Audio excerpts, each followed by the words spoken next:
In a gravel pullout near Yakina Head, a forest ranger noticed tire marks veering sharply toward the cliff edge, fresh, deep, deliberate. 50 feet below, waves crashed against jagged rocks, slick with moss and seawater.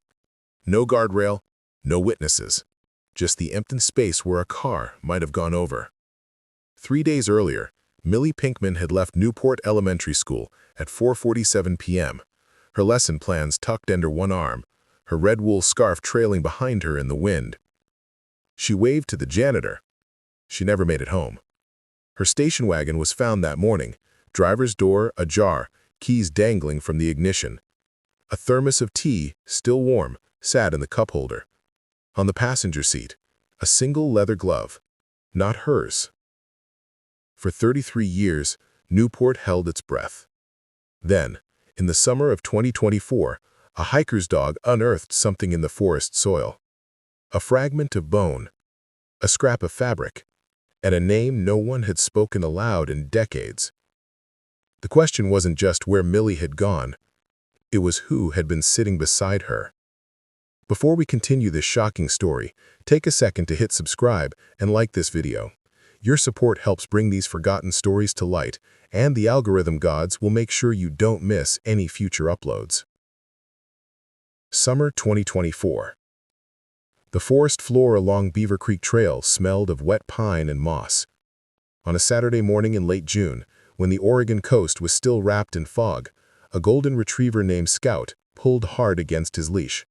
His owner, a retired postal worker named David Chen, had been hiking the trail for years. He knew every bend, every fallen log, but Scout had never acted like this before. Whining, clawing at the dirt beneath a rotted stump, his nose buried deep in the soil. David knelt beside him, brushing aside layers of decomposed leaves. His gloved hand hit something solid. Not a rock, not a root. He swept more dirt away, and his breath caught. A bone. Human. Unmistakable. Within an hour, Lincoln County Sheriff's deputies had cordoned off the area with yellow tape. A forensic team arrived by noon, carefully excavating the site under the canopy of Douglas firs. The air was cold, silent, except for the scrape of trowels against earth and the distant call of seagulls carried inland by the wind. What they found sent a chill through the small coastal town of Newport. Buried less than 3 feet down, a partial skeleton, fragments of a wool coat, a corroded middle button, and strands of dark hair still clinging to the skull. Nearby, tangled in tree roots, was a broken wristwatch, its hands frozen at 6:14, and pressed into the soil beside the remains as if it had slipped from someone's hand in haste, was a gold wedding band. The inscription inside was faint, but legible. G.A. Forever. Detective Laura Kimmel, head of the cold case unit, stood at the edge of the excavation site that evening, arms crossed against the chill. She was 47, sharp-eyed, and had been with the department for over 2 decades. She'd seen bodies pulled from rivers, cars, basement floors. But this one was different. She turned to the forensic anthropologist crouched beside the remains. "How long?" The woman looked up, her face shadowed beneath the brim of her hat. "Decades. At least 30 years. Maybe more." Kimmel's jaw tightened. She glanced at the gold ring sealed in an evidence bag. "Run it through missing persons. Start with the 9s." By Monday morning, the DNA results came back from the state lab in Salem. The bones belonged to Millie Pinkman, a 34-year-old elementary school teacher who vanished on November 18, 1991. Her name had been filed away in dusty archives, her case long forgotten by everyone except her son, now a man in his 40s, and a handful of aging residents who still remember the search parties that combed the cliffs and forests 33 years ago. The news hit Newport like a stone dropped into still water. At the Lincoln County Sheriff's Office, a press conference was hastily arranged. Reporters crowded the small room, cameras flashing as Kimmel stepped up to the podium. Her voice was steady, but her eyes betrayed the weight of what she was about to say. On June 22nd, human remains were discovered near Beaver Creek Trail. Forensic analysis has confirmed the identity of the deceased as Millie Pinkman, missing since November 1991. This is now an active homicide investigation. A murmur rippled through the room.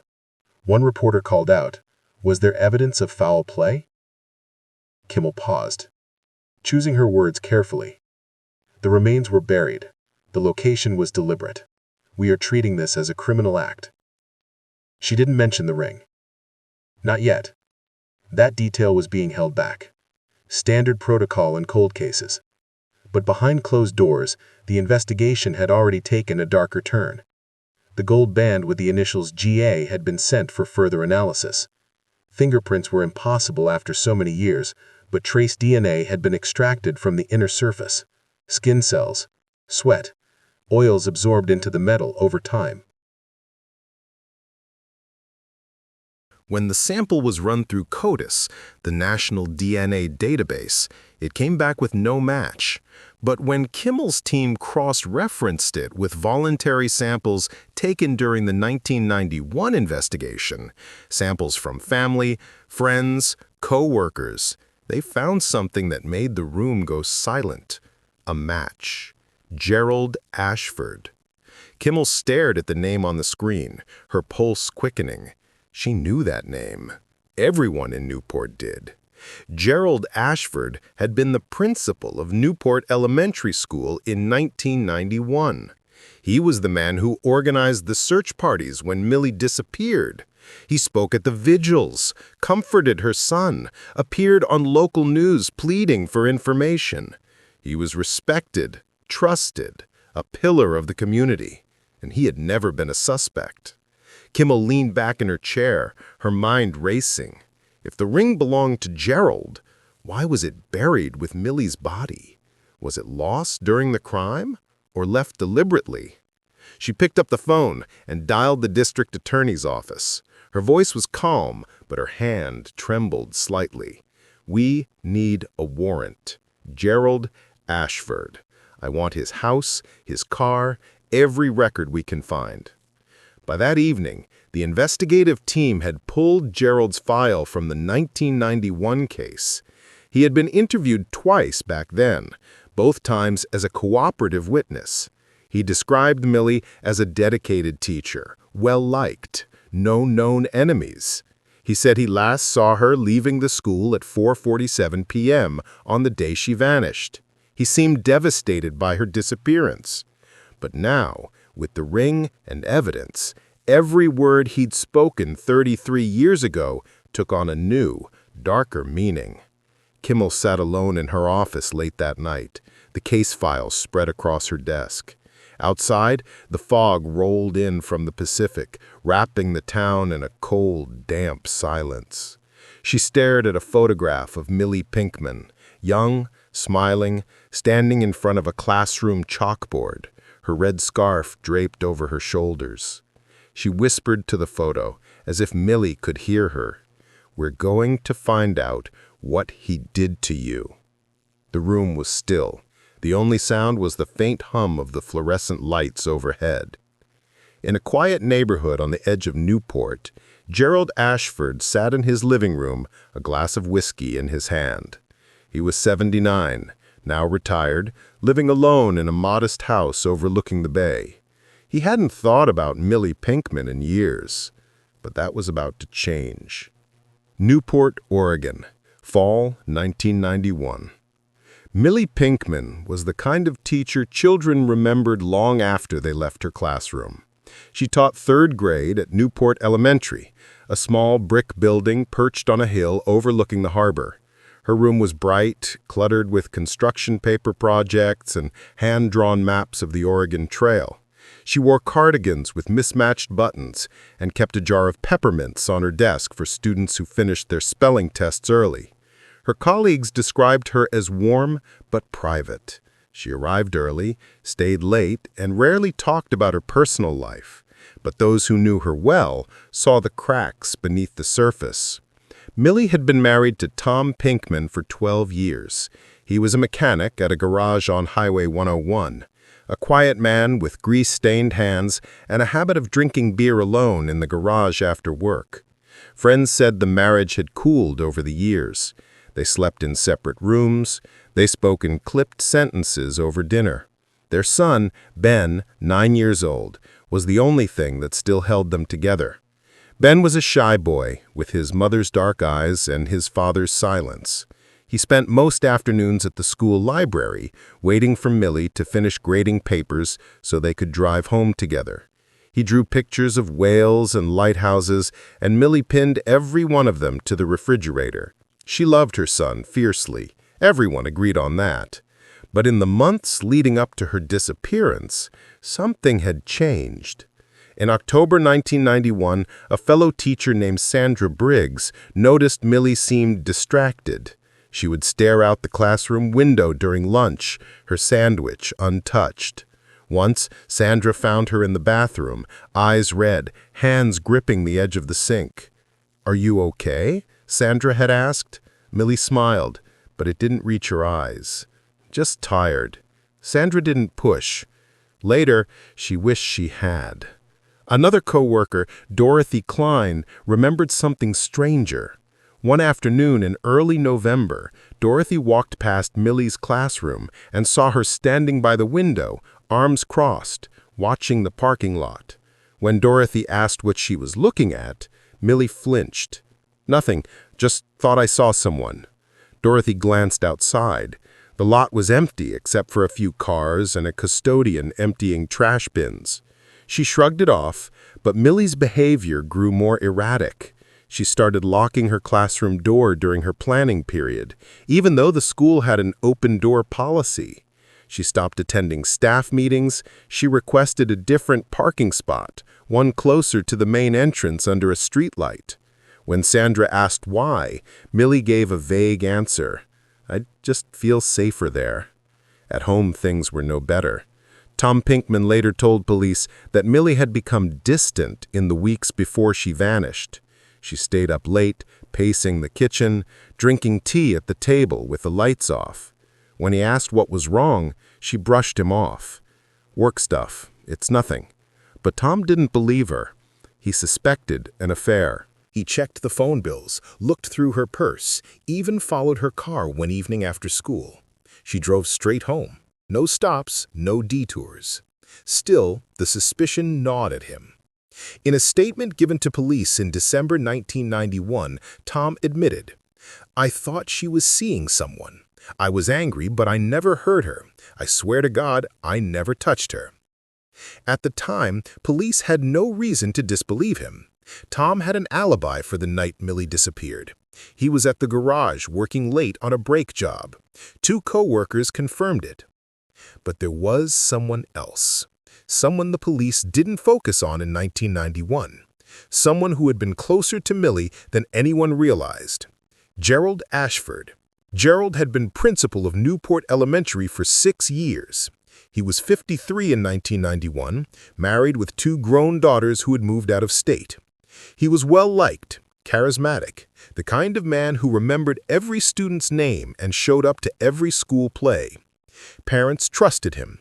Teachers respected him.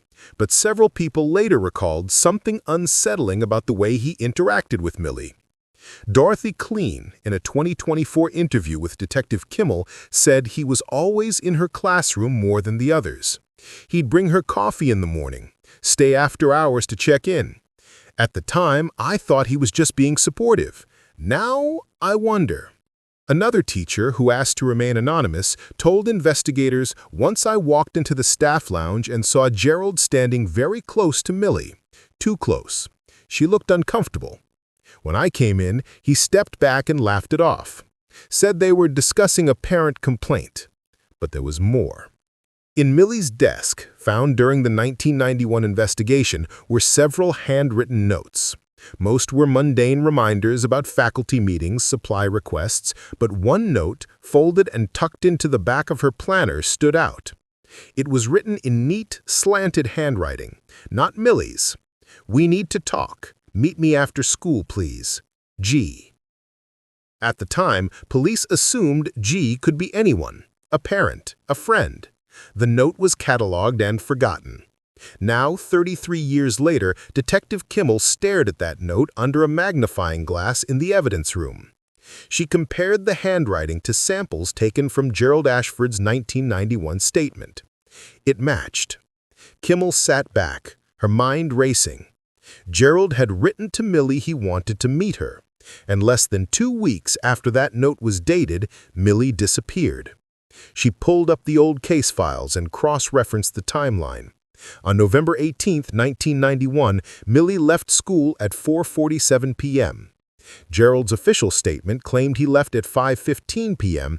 after locking up the building. But the janitor, Raymond Hayes, had told police something different.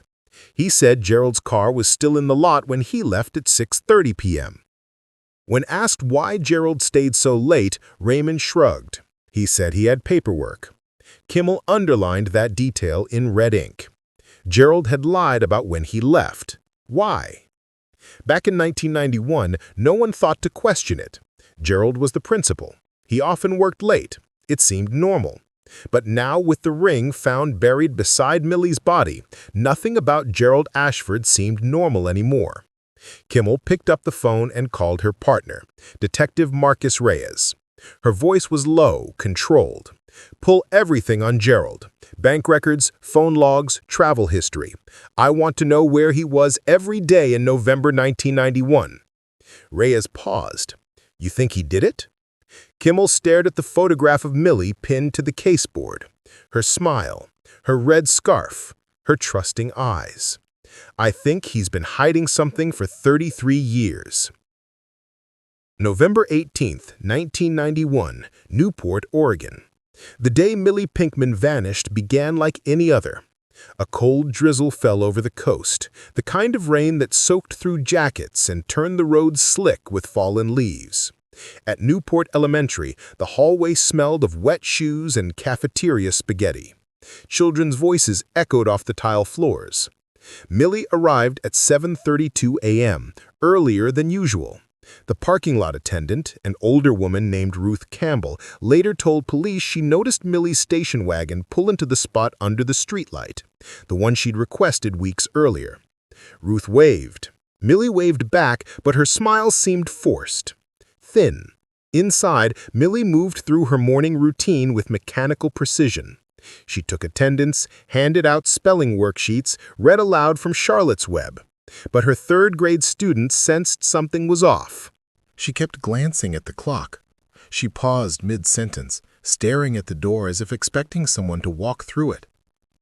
At 10:15 a.m., during recess, Sandra Briggs found Millie standing alone near the playground fence, arms wrapped around herself against the cold. The children were playing kickball, their shouts swallowed by the wind. "You okay?" Sandra asked. Millie didn't turn. Her voice was barely audible. "I need to talk to someone after school." Sandra frowned. "Who?" Millie hesitated. Then she shook her head. "Never mind. It's nothing." But it wasn't nothing. Sandra saw it in her eyes. Fear, maybe, or exhaustion, something heavy. At 12:40 p.m., Millie ate lunch in her classroom alone. She unwrapped a sandwich but left it untouched on her desk. She stared out the window at the gray sky, her fingers drumming against the edge of her coffee mug. At 2:15 p.m., during a staff meeting in the library, Gerald Ashford addressed the teachers. He stood at the front of the room, confident, smiling, discussing upcoming parent-teacher conferences. Millie sat in the back row, arms crossed, eyes fixed on the table in front of her. She didn't speak. She didn't look up. Dorothy Klein, sitting beside her, later recalled whispering, "You sure you're all right?" Millie nodded once, but her hands were trembling. The meeting ended at 3:05 p.m. As teachers filed out, Gerald called after Millie. "Mrs. Pinkman, can I see you for a moment?" Millie froze. Her back was to him, and for a long second she didn't move. Then she turned, her face unreadable, and followed him down the hallway toward his office. Dorothy watched them disappear around the corner. She didn't think anything of it at the time. At 4:47 p.m., Millie left the building. Raymond Hayes, the janitor, saw her push through the double doors, her red wool scarf trailing behind her. She was walking quickly, head down, keys already in her hand. She didn't say goodbye to anyone. Raymond was mopping the main hallway when he noticed Gerald standing near the office doorway, watching Millie through the glass. His expression was unreadable. When Raymond looked again a few seconds later, Gerald was gone. Millie's station wagon pulled out of the parking lot at 4:52 p.m. Ruth Campbell, still in the attendant booth, noted the time in her log. She later told police that Millie didn't wave this time. She just drove past, eyes straight ahead. That was the last confirmed sighting of Millie Pinkman alive. At 6:47 p.m., Tom Pinkman called the school from the garage where he worked. He asked if Millie had left yet. The phone rang and rang. No one answered. At 7:15 p.m., Tom called home. No answer. By 8:30 p.m., he was pacing the kitchen, anger mixing with worry. Ben sat at the table doing homework, glancing up every few minutes. "Where's Mom?" Tom didn't know. At 9:02 p.m., Tom called the Lincoln County Sheriff's Office to report his wife missing. The dispatcher took down the details, but her tone was calm, almost dismissive. "She's probably just running late, Mr. Pinkman. Give it until morning." Tom didn't sleep that night. He drove the route between the school and their house 3 times, scanning the roadsides for any sign of her car.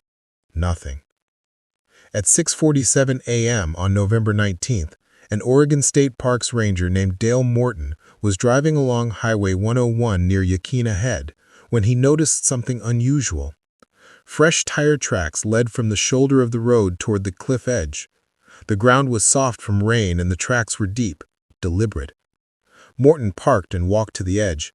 50 feet below, waves crashed against jagged rocks. There was no guardrail, no barrier, just a sheer drop into the Pacific. He radioed it in. By 8:15 a.m., deputies arrived. They followed the tire tracks to a gravel pullout about 30 yards from the cliff. And there, parked at an angle, with the driver's door hanging open, was Millie Pinkman's station wagon. The scene was eerily intact. The keys dangled from the ignition, a thermos of tea sat in the cup holder, still faintly warm. Her purse was on the passenger seat, wallet inside, untouched. On the floor mat, a crumpled tissue, and on the passenger seat, half hidden beneath a folded newspaper, was a single leather glove, men's size large. It didn't belong to Tom. He wore medium. Deputies searched the area. They found no body, no blood, no signs of struggle. Just the car, abandoned, as if Millie had simply stepped out and walked into the fog. The working theory was immediate. Suicide, a depressed teacher, an unhappy marriage, a lonely cliff. It fit the narrative cleanly. But Tom Pinkman didn't believe it. When detectives informed him at 10:30 a.m., he shook his head violently. No, Millie wouldn't leave Ben. She wouldn't do that to him. The lead investigator, Sergeant Ron Davies, was skeptical. "People don't always act the way we expect, Mr. Pinkman." Tom's voice cracked. "She didn't jump. Someone took her." But there was no evidence of foul play.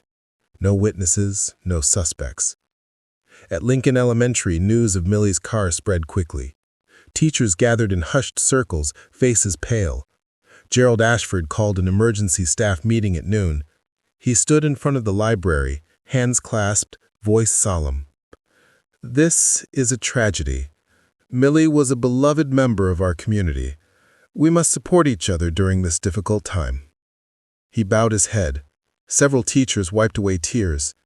No one noticed that Gerald's hands were shaking.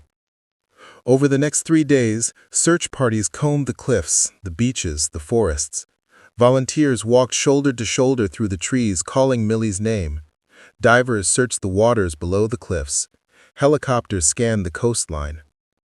They found nothing. On November 22nd, Sergeant Davies held a press conference. "We have no evidence of foul play. At this time, we believe Mrs. Pinkman may have taken her own life. The investigation remains open, but we are scaling back search efforts." Tom sat in the back of the room, Ben beside him, hollow-eyed. He didn't believe a word of it. In the weeks that followed, detectives interviewed everyone who knew Millie. Tom was questioned 4 times. His alibi held. Sandra Briggs, Dorothy Klein, and other teachers were interviewed. They described a woman under stress, but not suicidal. Gerald Ashford was interviewed twice. Both times he was cooperative, articulate, grief-stricken. He told detectives he last saw Millie leaving the building at 4:47 p.m. He said he stayed late to finish paperwork and locked up at 5:15 p.m.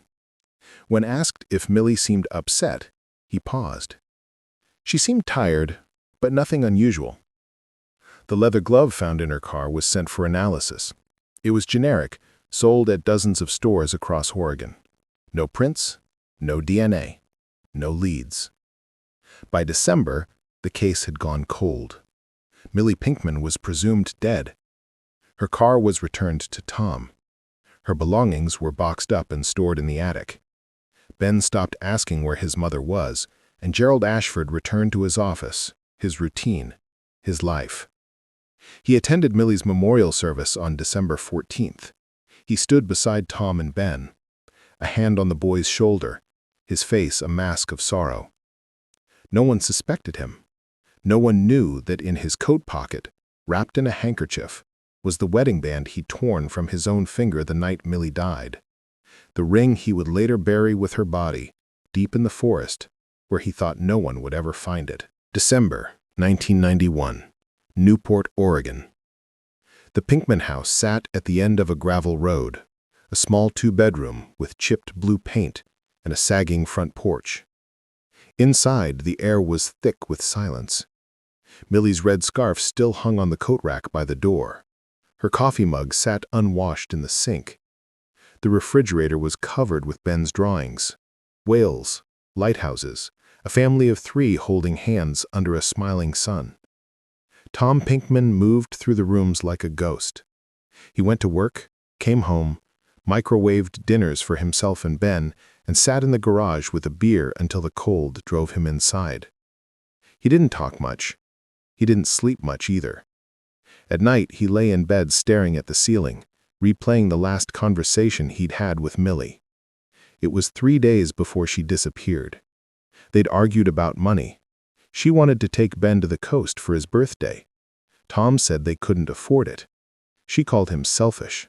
He called her naive. He never apologized. Now, every time he looked at Ben, guilt chewed at him like rust on metal. The boy had stopped drawing. He sat at the kitchen table after school, staring at his homework without writing anything. His teacher called twice to say he wasn't participating in class. Tom didn't know what to say to him.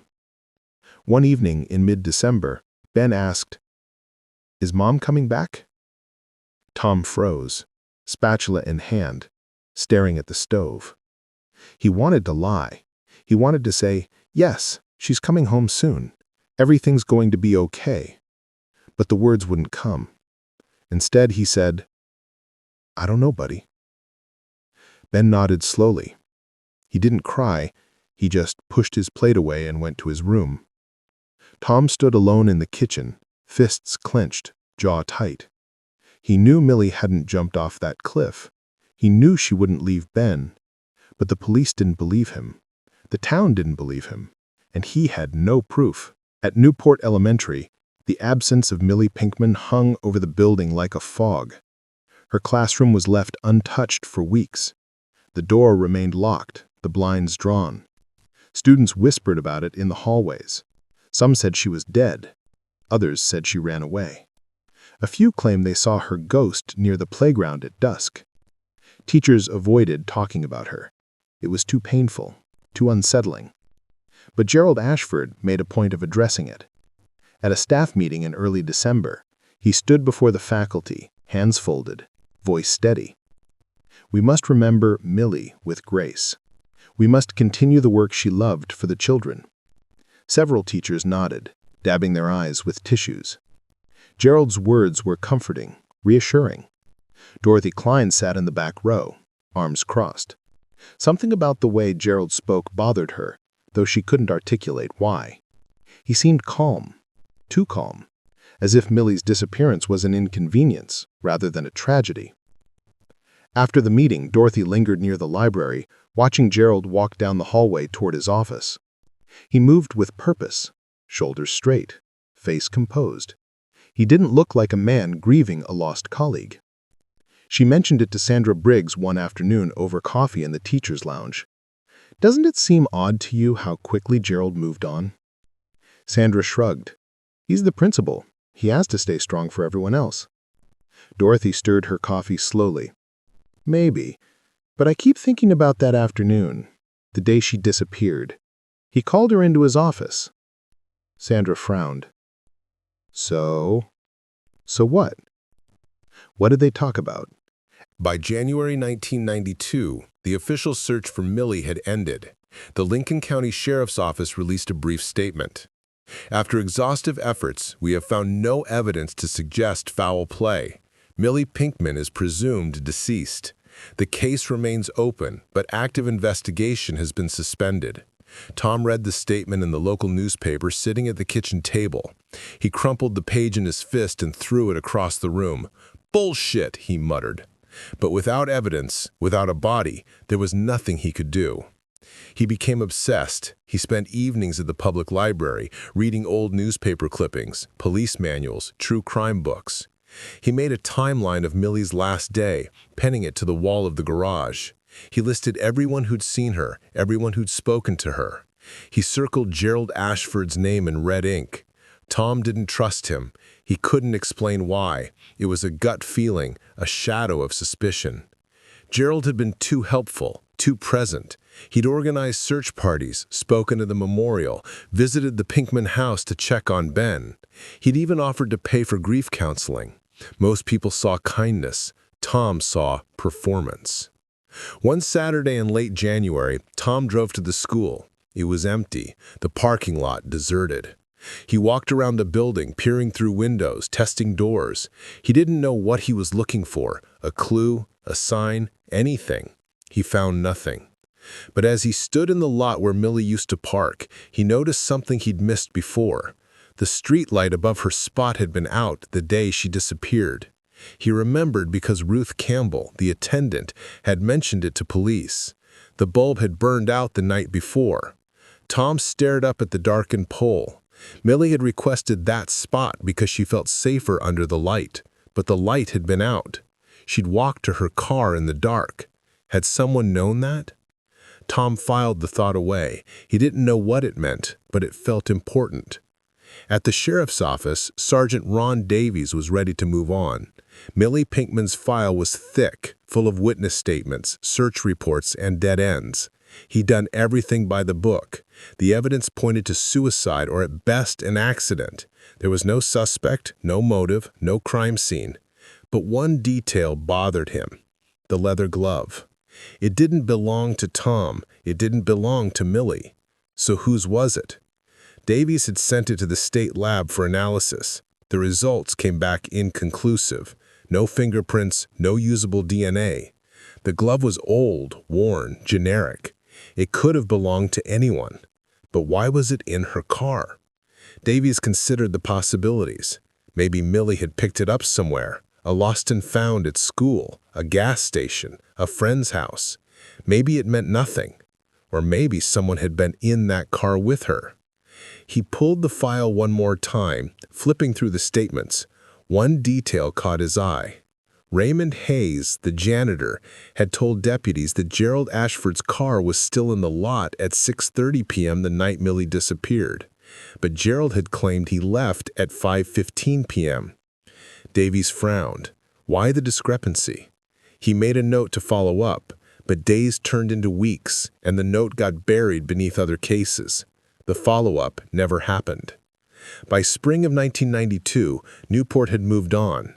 Millie Pinkman's name was spoken less and less. Her classroom was cleaned out and reassigned to a new teacher. Her desk was emptied. Her posters were taken down. It was as if she'd never existed. Tom tried to hold on. He kept her photo on the mantel. He refused to let Ben forget her.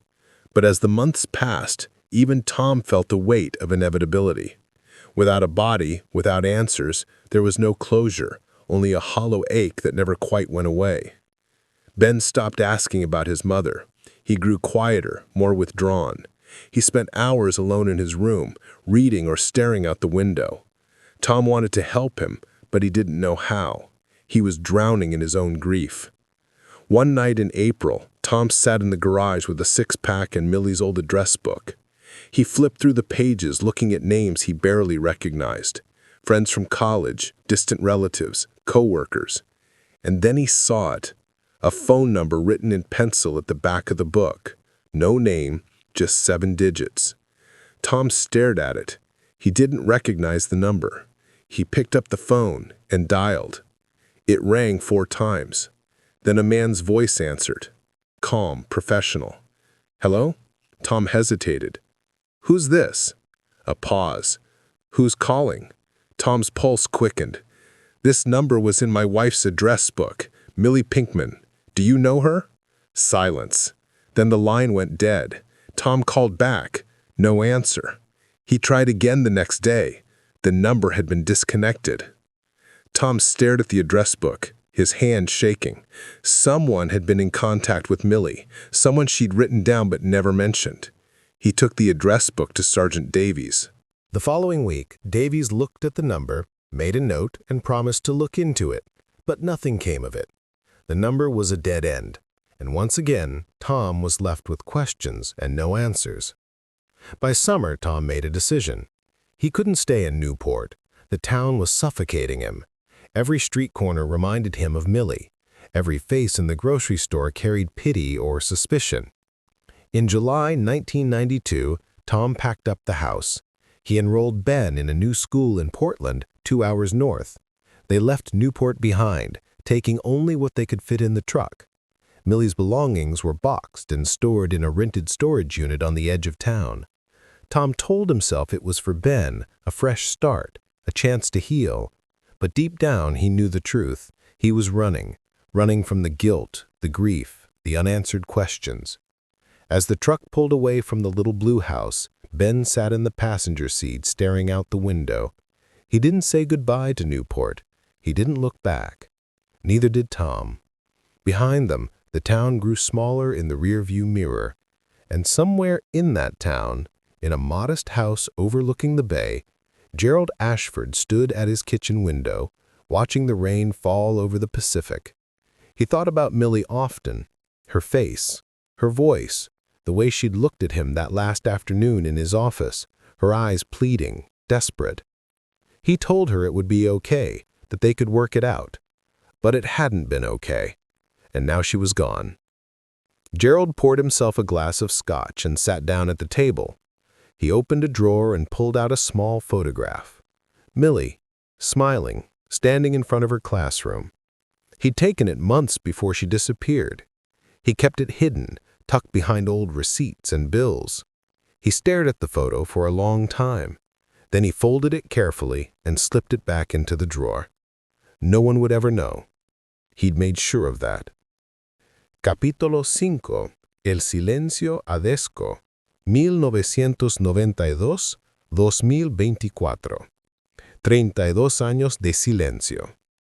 Tom Pinkman and his son Ben settled into a cramped apartment in southeast Portland, far from the salt wind and crashing waves of Newport. The city was gray, indifferent, anonymous. That suited Tom fine. He found work at an auto repair shop on Foster Road. Ben enrolled in a new school where no one knew his mother's name, where no one whispered about the teacher who disappeared. For years, they lived in the shadow of what had been lost. Tom never remarried. He dated occasionally, but nothing stuck. He kept Millie's photo in his wallet, faded and creased. Ben grew up quiet, cautious, a boy who learned early that the world could take things from you without warning. In 1998, when Ben turned 16, he asked his father, "Do you think she's still alive?" Tom was under the hood of a Toyota Camry, wrench in hand. He didn't look up. No. Then why didn't they ever find her? Tom's jaw tightened. I don't know, Ben. That was the last time they spoke about Millie for nearly a decade. Ben left for college in 2001, studying engineering at Portland State. He was good with numbers, with systems, with things that made sense. He avoided uncertainty. He avoided the past.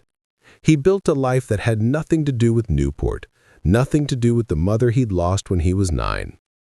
But the loss never left him. It lived in the space between his words, in the way he avoided commitments, in the way he flinched when someone asked about his family. Tom stayed in Portland, working, drinking, aging. He never went back to Newport, not once. But he thought about it.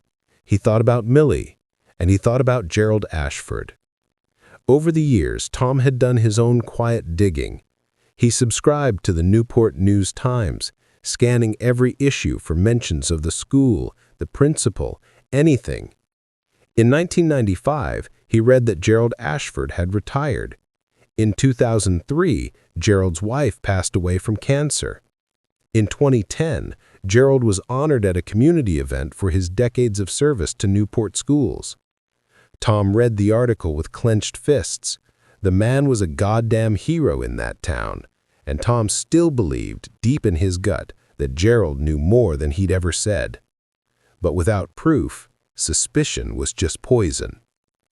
In Newport, the years rolled by like tides. The town changed slowly. New restaurants opened along the bayfront. The elementary school was renovated, its brick facade repainted, its hallways modernized. Millie Pinkman's name faded from memory.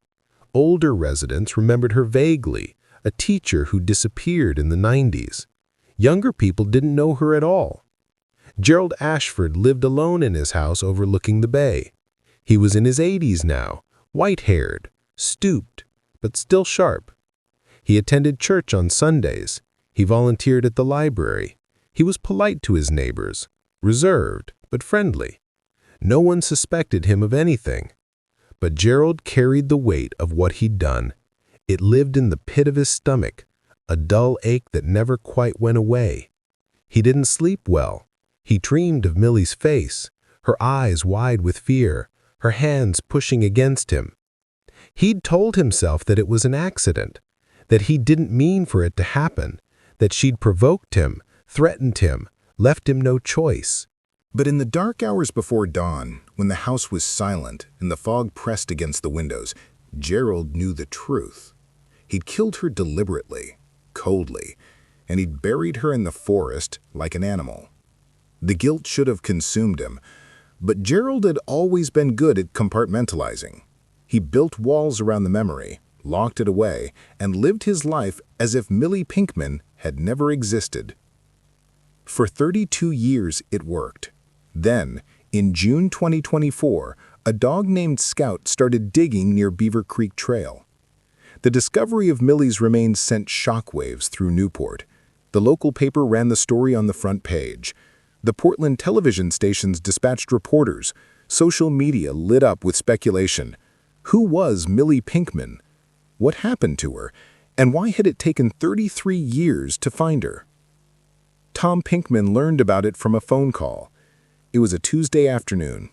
He was at the shop elbow deep in an oil change when his cell phone rang. The number was unfamiliar. He almost didn't answer. "Mr. Pinkman?" The voice was professional, measured. "This is Detective Laura Kimball with the Lincoln County Sheriff's Office. I'm calling about your wife, Millie." Tom's heart stopped. He wiped his hands on a rag, stepping outside into the parking lot. "What about her?" "We found her remains. I'm very sorry." Tom leaned against the wall, knees weak. For 32 years, he lived with uncertainty. Now, suddenly, there was certainty, and it was worse. "Where?" he managed. "In the forest near Beaver Creek Trail. We're treating this as a homicide investigation." Tom closed his eyes. Homicide, not suicide, not an accident. Murder.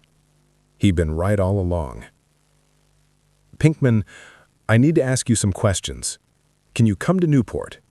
Tom's voice was rough. "Yeah, I'll be there." He called Ben that night. His son was living in Seattle now, working as a software engineer. Tom hadn't spoken to him in months. "They found her, Tom." Silence on the other end. Then quietly. "Where?" "The forest near Newport. She was buried." Ben didn't respond for a long time. When he finally spoke, his voice was hollow. "Do they know who did it?" "Not yet, but they're investigating." Ben exhaled slowly. I don't know if I can go back there, Dad. Tom understood. You don't have to, but I'm going. I need to know what happened.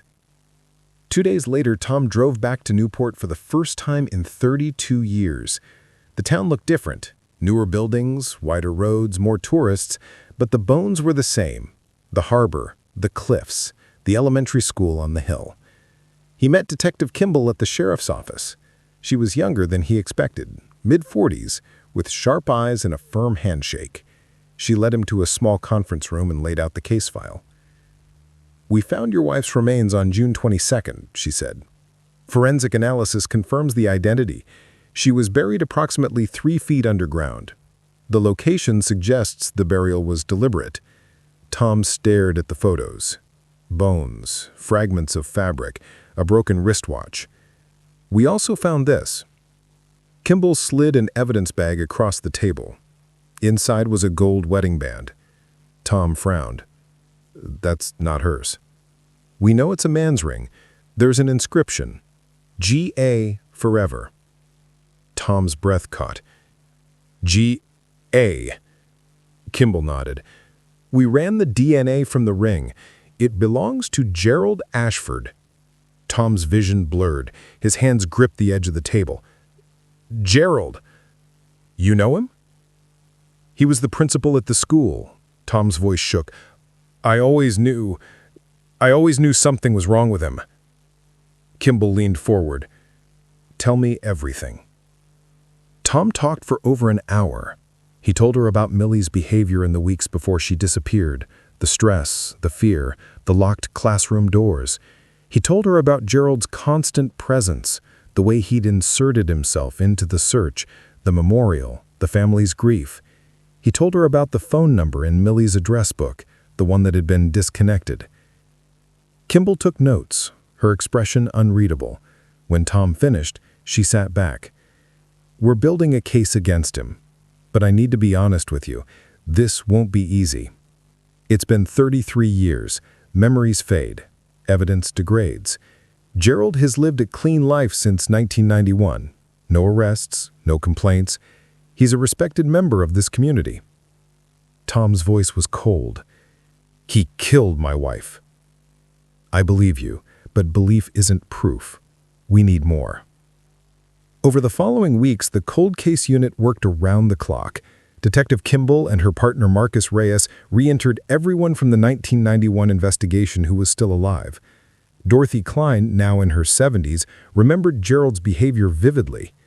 Sandra Briggs, retired and living in Eugene, recalled the meeting between Gerald and Millie the day she disappeared. Raymond Hayes, the janitor, had passed away in 2015, but his 1991 statement was on file. He'd seen Gerald's car in the lot at 6:30 p.m. Gerald had claimed he left at 5:15 p.m. The timeline was damning. Kimball also pulled Gerald's financial records from 1991. In late November of that year, Gerald had withdrawn $2,000 in cash from his checking account. When asked by bank staff at the time, he said it was for home repairs, but there was no record of any repairs being done. What did he use the money for? Kimball's team also found something else. In Gerald's garage, during a search conducted in July 2024, they discovered a locked metal toolbox. Inside were old photographs. Most were innocuous family vacations, school events. But buried at the bottom was a photograph of Millie Pinkman, standing in her classroom, smiling at the camera. On the back, in Gerald's handwriting, was a single word: mine. Kimball stared at the photo for a long time. This wasn't just a crime of opportunity. This was obsession. She confronted Gerald in late July. He was brought in for questioning voluntarily. He arrived at the sheriff's office in a tan cardigan and slacks, walking slowly with a cane.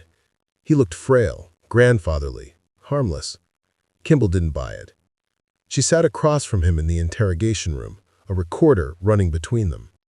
"Mr. Ashford, I want to talk to you about Millie Pinkman." Gerald's face remained calm. "I've already told the police everything I know back in 1991. "I know, but some new evidence has come to light." "Such as?" Kimball slid the evidence back across the table. The gold ring glinted under the fluorescent lights. Gerald stared at it. His expression didn't change, but his hands resting on the table began to tremble. "Do you recognize this?" Kimball asked. Gerald was silent for a long moment. Then he said, "It looks like a wedding ring. It's your wedding ring. We found it buried with Millie's body. Your DNA is on it." Gerald's jaw tightened. He looked away, staring at the wall. "I don't know how it got there." "You don't know how your wedding ring ended up buried with a woman who disappeared 33 years ago?" "No." Kimball leaned forward. "Let me tell you what I think happened. I think you were in love with Millie. I think she didn't feel the same way. I think you couldn't handle the rejection, so you followed her after school on November 18th. You confronted her, and when she refused you, you killed her." Gerald's eyes snapped back to Kimball. "That's a fantasy, is it?" "Then explain the ring. Explain why your car was in the school parking lot until 6:30 that night when you said you left at 5:15. Explain the photograph we found in your garage with the word 'mine' written on the back." Gerald said nothing. His lawyer, sitting beside him, leaned over and whispered in his ear. Gerald shook his head. "I have nothing more to say." Kimball stood. "That's fine. You don't have to say anything. The evidence speaks for itself." She walked out of the room, leaving Gerald sitting alone with his lawyer. Through the one-way mirror, she watched him. He didn't move, didn't cry, didn't react. He just sat there, hands folded, staring at the table. But Kimball saw it, the faint tremor in his fingers, the way his jaw clenched, the shallow rise and fall of his chest. He was scared. In early August 2024, the Lincoln County District Attorney's Office announced that Gerald Ashford would be charged with the first-degree murder of Millie Pinkman. The news ricocheted through Newport like a gunshot. The man who'd been a pillar of the community, who'd led search parties and comforted grieving families, was a killer. People who'd known Gerald for decades struggled to process it. Some refused to believe it. "Not Gerald," they said. "There must be a mistake." Others felt a creeping horror. "He was at my daughter's school. He shook my hand at church. How did we not see it?" Tom Pinkman sat in his Portland apartment watching the news coverage on his laptop. When Gerald's face appeared on the screen, old, frail, handcuffed, Tom felt a strange mix of vindication and emptiness. He'd been right, but it didn't bring Millie back. Ben called him that night. "I saw the news." "Yeah. You okay?" Tom didn't know how to answer. "I don't know. I thought I'd feel something. Relief maybe? But I just feel tired." Ben was quiet. Then he said, "I think I need to come down there for the trial." Tom's throat tightened. "You sure?" "Yeah. I need to see this through for Mom." For the first time in 32 years, Tom felt a flicker of something he'd almost forgotten. Hope. October 2024. Lincoln County Courthouse, Newport, Oregon. The courtroom was packed, every seat filled, standing room only at the back. Reporters lined the walls, cameras prohibited, but notebooks open, pens poised. Outside, a crowd gathered on the courthouse steps, some holding signs. "Justice for Millie, 33 years too late. Remember her name." Tom Pinkman sat in the front row, directly behind the prosecution table. His hair was white now, his face lined with age and exhaustion. Beside him sat Ben, 42 years old, wearing a dark suit that hung slightly loose on his frame. Father and son hadn't sat this close in years. They didn't speak much, but their presence together said everything. Across the aisle, Gerald Ashford sat at the defense table, flanked by his attorneys. He wore a pressed gray suit, his white hair neatly combed. He looked smaller than Tom remembered, shrunken, frail, his hands spotted with age, but his eyes were still sharp, still calculating. Tom stared at the back of Gerald's head, imagining all the years that man had walked free while Millie rotted in the ground. The rage was a living thing inside him, coiled and waiting. The bailiff called the room to order. "All rise. The Honorable Judge Patricia Moreland presiding." Everyone stood. Judge Moreland entered, a stern woman in her 60s with silver hair pulled back tight. She took her seat, surveyed the room with a sweeping glance, and nodded to the prosecution. "The state may proceed." District Attorney Catherine Lowe stood. She was in her early 50s, sharp-featured with a reputation for meticulous preparation. She'd spent 3 months building this case, and she wasn't going to waste a single word. She approached the jury box, her voice clear and steady. "Ladies and gentlemen, this case is about a man who thought he could bury the truth. Literally. 33 years ago, Millie Pinkman was a beloved teacher, a devoted mother, a woman with her whole life ahead of her. And on November 18, 1991, the defendant, Gerald Ashford, took that life from her." She paused, letting the words settle. "He didn't just kill her. He planned it. He covered it up. He buried her body in the forest. And then, this is the truly reprehensible part, he stood beside her family at her memorial service. He comforted her son. He organized search parties. He pretended to grieve for 33 years. He lived a lie.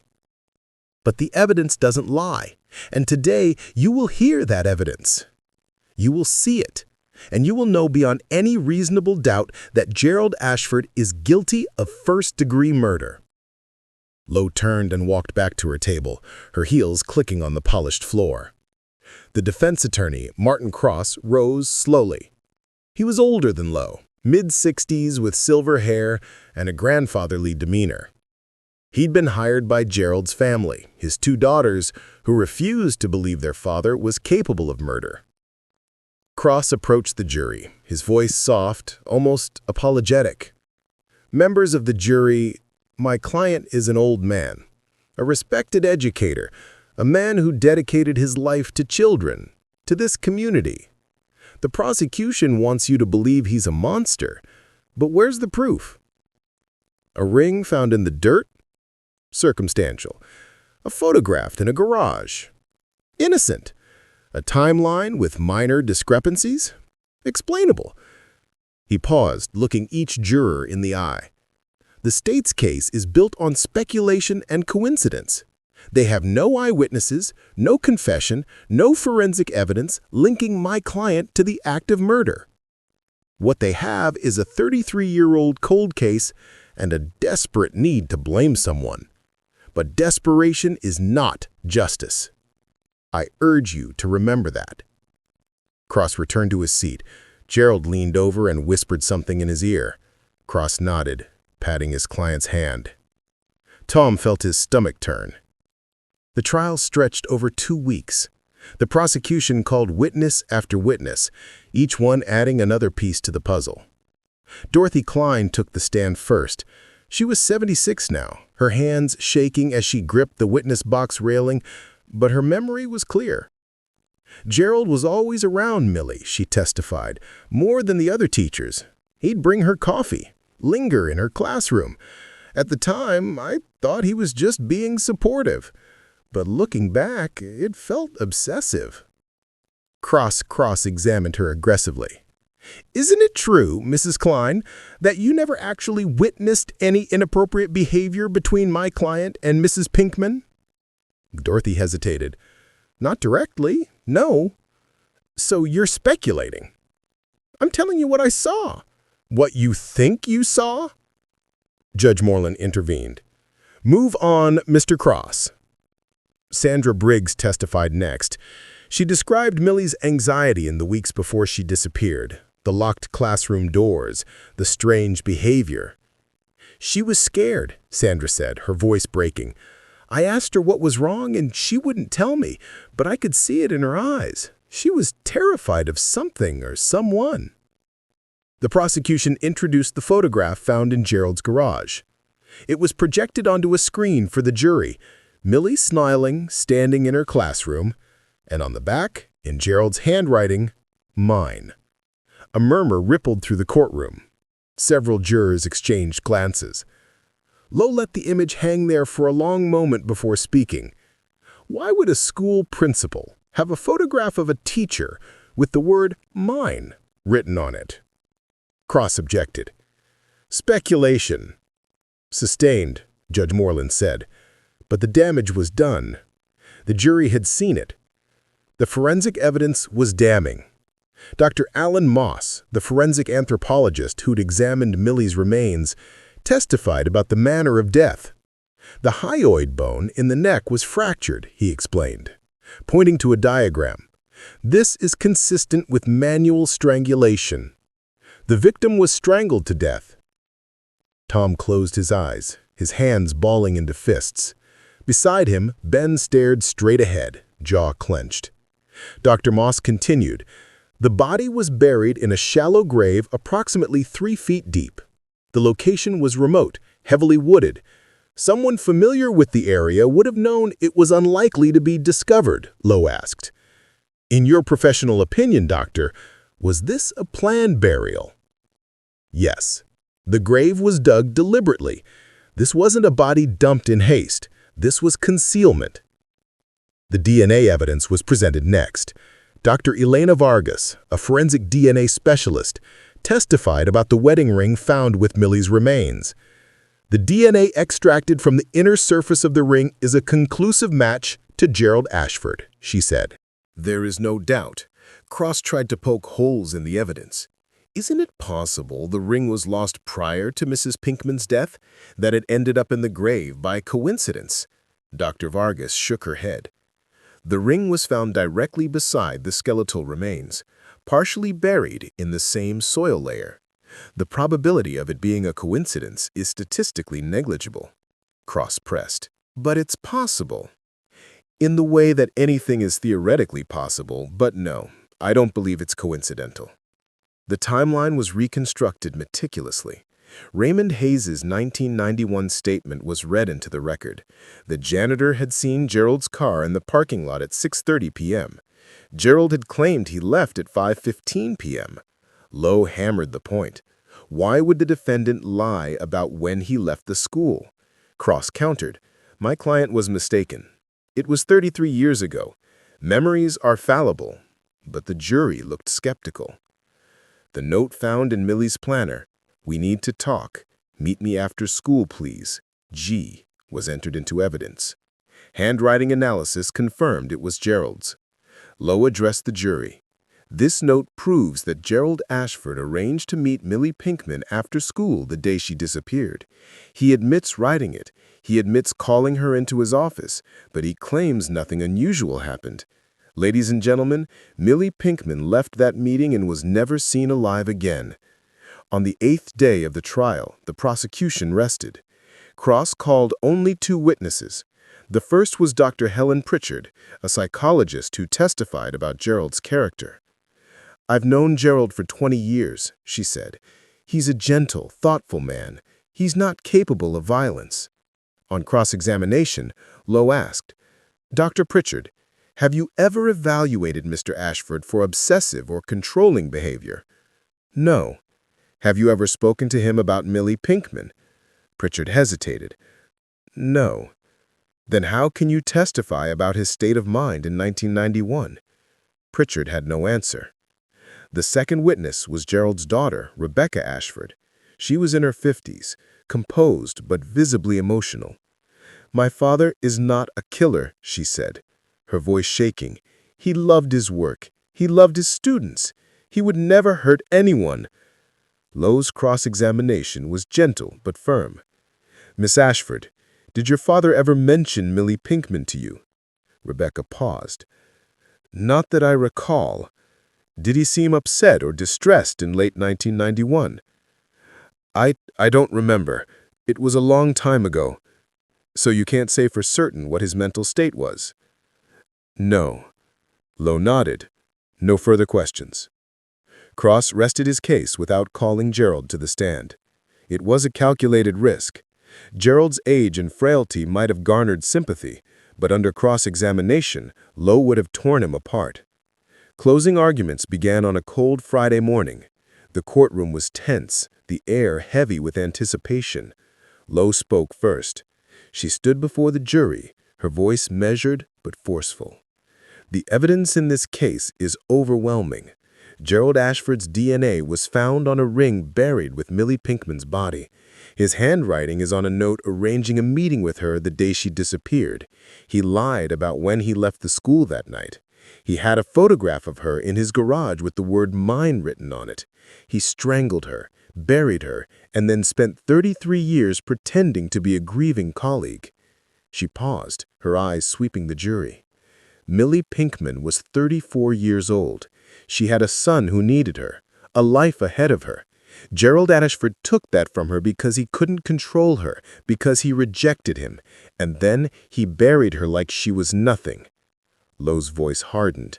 But she wasn't nothing. She was a mother, a teacher, a human being, and she deserves justice. Gerald Ashford must be held accountable for what he did. Find him guilty for Millie, for her family, for every woman who's ever been silenced by a man who thought he owned her.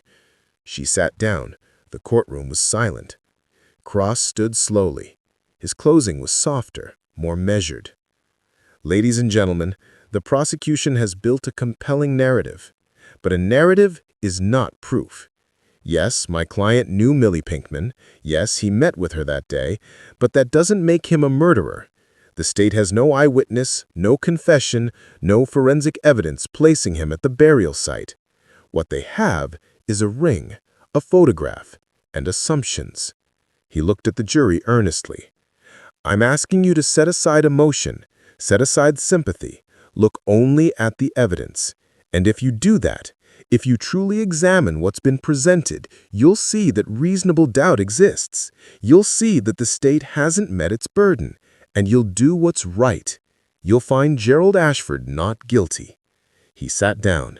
Gerald nodded slightly, his expression unreadable. The jury deliberated for 3 days. Tom and Ben waited in a hotel room, unable to eat, unable to sleep. Every hour felt like a lifetime. On the 8th day of the trial, the word came. The jury had reached a verdict. The courtroom filled again. Tom and Ben took their seats. Gerald was let in, his face pale, his hands trembling. Judge Moreland addressed the jury foreman. Have you reached a verdict? The foreman stood, a middle-aged man with graying hair. We have, Your Honor. What say you? The foreman unfolded a piece of paper. His voice was steady. We, the jury, find the defendant, Gerald Ashford, guilty of first-degree murder. The courtroom erupted. Gasps, sobs, applause. Tom buried his face in his hands, his shoulders shaking. Ben put an arm around him, tears streaming down his own face. Gerald sat motionless, staring straight ahead. His daughters, seated behind him, wept openly. Judge Moreland banged her gavel.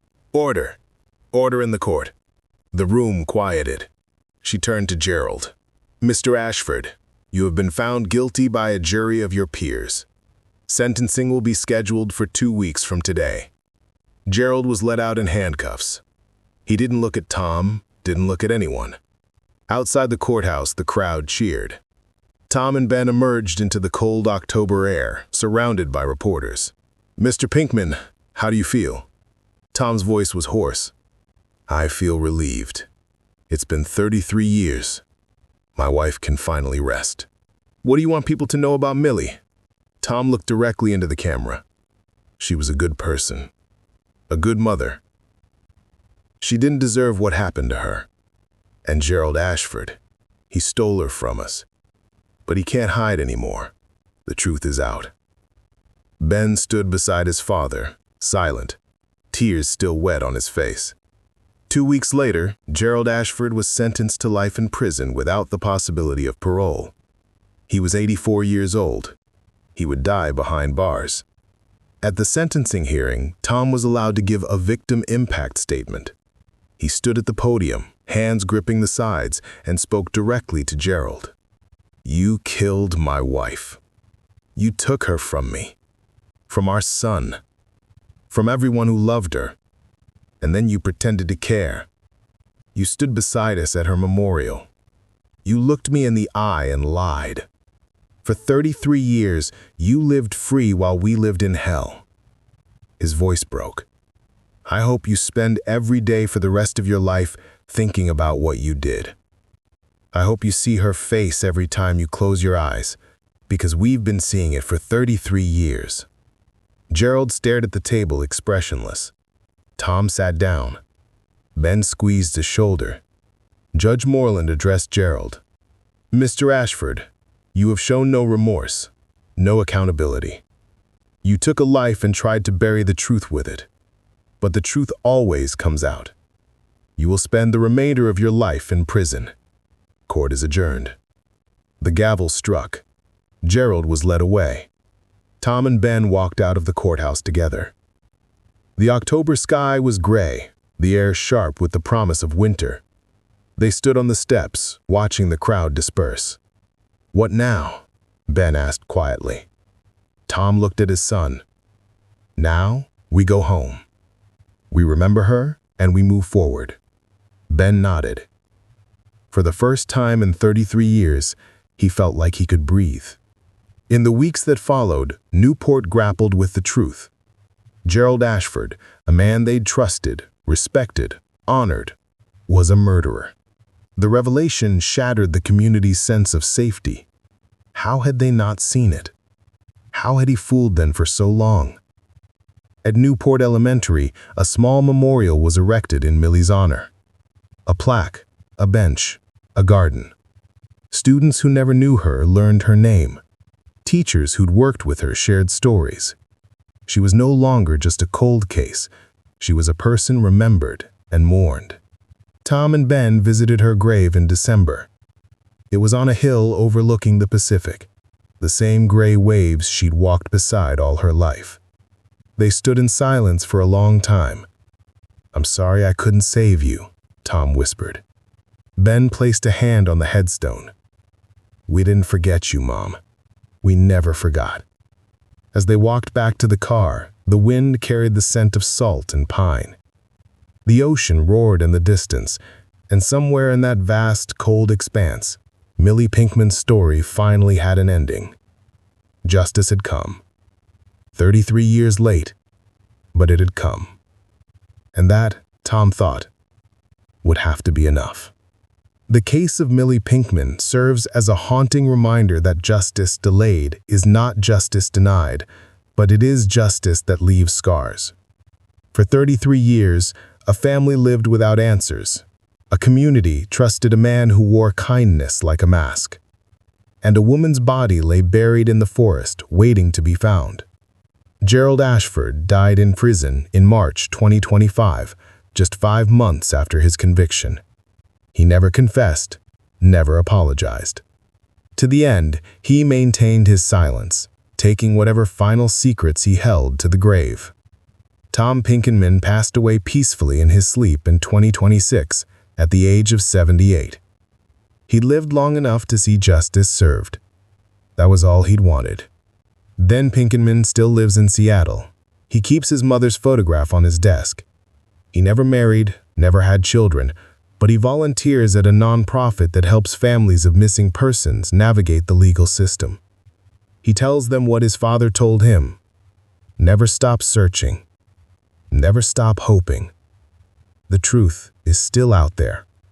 The story of Millie Pinkman is not just a cold case solved. It's a testament to the power of persistence, the importance of evidence, and the enduring weight of truth. It reminds us that predators often hide in plain sight, that trust can be weaponized, and that silence can be a prison of its own. If this story moved you, remember Millie's name. Share it. Let it be a reminder that every unsolved case represents a person, a family, a life stolen. And let it be a call to action. Speak up when something feels wrong. Question authority when it fails. Demand accountability when justice is delayed. Because the truth, no matter how deeply buried, will always find its way to the surface. Make sure you subscribe, hit the notification bell, and share this video with someone who appreciates true crime stories. Your support helps bring attention to cases that might otherwise be forgotten. What cold case do you think deserves more attention? Comment below. Every unsolved case represents a family still waiting for answers, still hoping for the closure that finally came to the Martinez family after nearly half a century of searching.